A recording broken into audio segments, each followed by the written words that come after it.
The Manson Case, the horrifying story of the Manson family.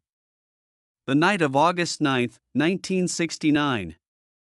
A luxurious mansion in Los Angeles suddenly became the scene of one of the most brutal murders in American history. But this was no ordinary crime. It was the beginning of a series of savage killings, orchestrated by a man who called himself a prophet. His name was Charles Manson. Charles Manson was not just a murderer.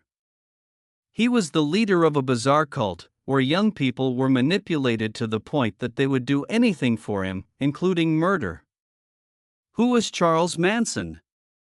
Charles Manson was born in 1934 in Cincinnati, Ohio.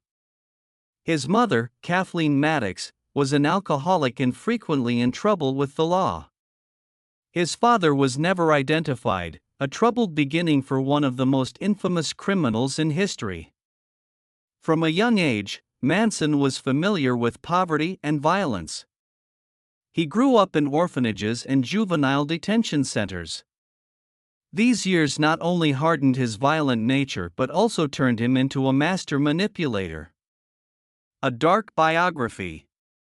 In 1951, at the age of 17, Manson was imprisoned for the first time for stealing a car.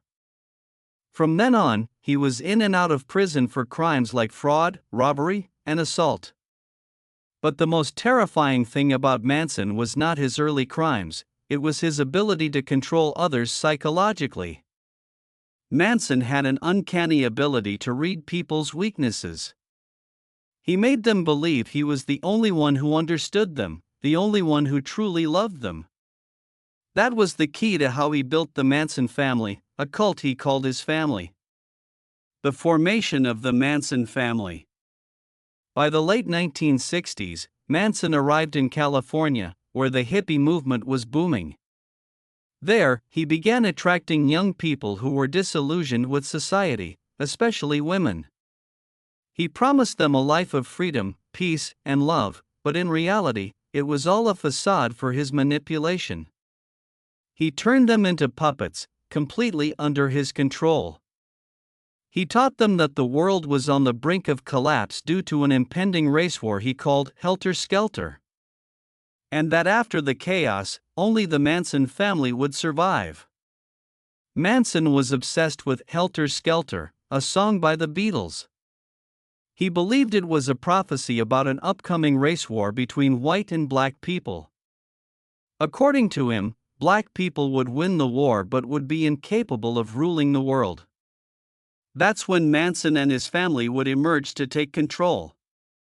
But to trigger Helter Skelter, Manson needed to create chaos. He wanted to frame black people for horrific murders that he and his followers would commit. That's why the brutal massacres began. The Tate murders, a mansion turned into hell. The night of August 9, 1969. A peaceful mansion in the Hollywood Hills became the site of one of the most gruesome massacres in U.S. history. Sharon Tate, a beautiful actress and the wife of director Roman Polanski, was 8 months pregnant. She and her friends had no idea that death was approaching. At the time, Polanski was in London for work. Sharon stayed at home with 3 close friends. Jay Sebring, a famous hairstylist. Wojciech Frykowski, a Polish writer. Abigail Folger, heiress to the Folger coffee fortune.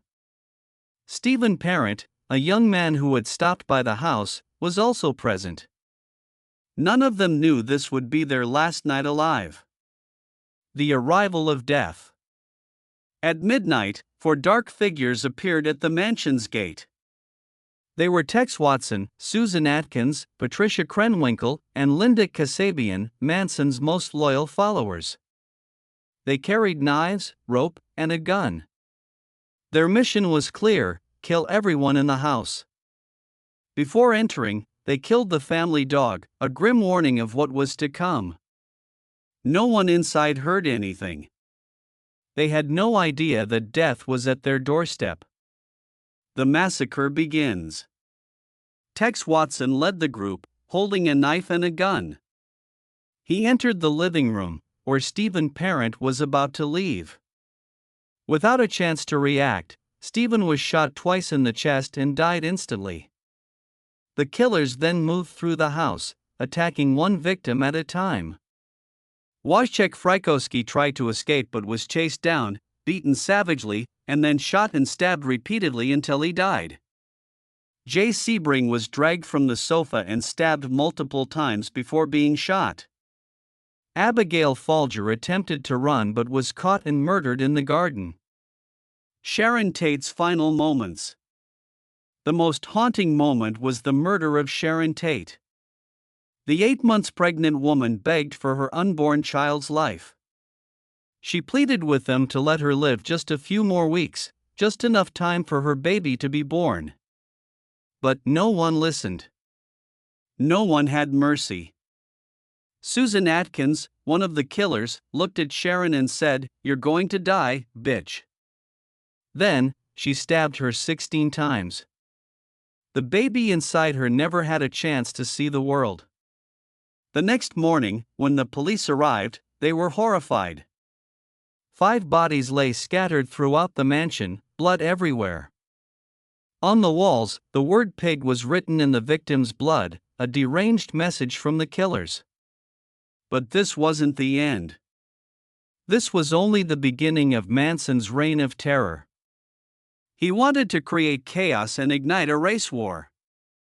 And he was willing to kill anyone to achieve his twisted dream.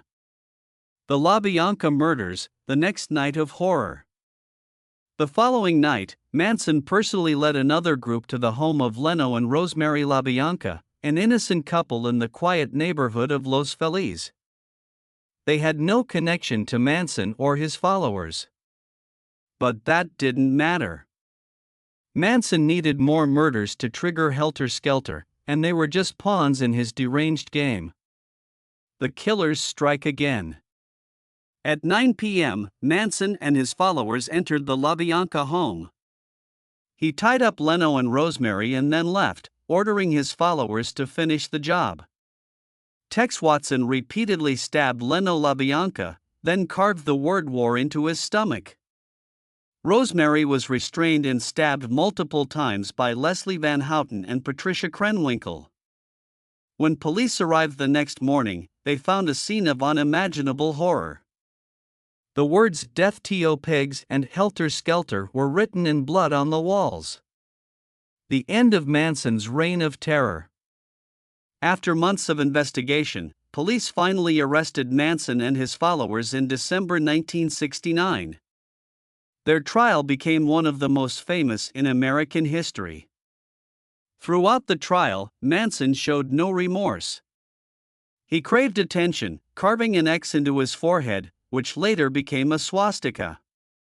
In 1971, Manson and his followers were sentenced to death, but their sentences were later reduced to life in prison. Manson spent the rest of his life behind bars, until he died in 2017. The Manson case is a chilling reminder of the dangers of blind faith and manipulation. A single madman destroyed countless lives, all for a delusional dream of power. If you found this story fascinating, don't forget to like and subscribe for more chilling tales. See you next time.